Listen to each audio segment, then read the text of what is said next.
Was het 8 jaar wachten waard? Of had dit ook nog tussendoor ergens gekund? Dit had ook nog tussendoor ergens. Ja. Ik heb hier... Ja. Nu 8? gewacht. Ja, ik heb idee. 8 jaar is echt heel lang. Ja.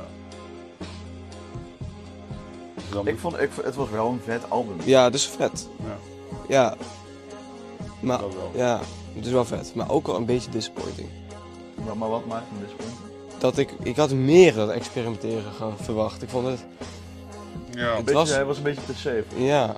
Ik had het vet gevonden als hij Ik denk wel, nog meer ik uit... denk wel dat het album groeit sowieso. Ja, ik denk het ook. Ik wil nog een listen doen. Maar ja, wel gewoon... Wat is de re-listen value van deze? Ja, dat is wel hoog. Cijfer hebben we vorige keer. Zo, ja, altijd. Wat is hoeveel? Nou, ik ga echt wel naar een 8. 7,5. Ja, ik ken natuurlijk zijn andere werk niet zo heel goed. Ja. Maar ik vond dit zat wel gewoon goed in elkaar. En ik ga ook voor. Wat zei je?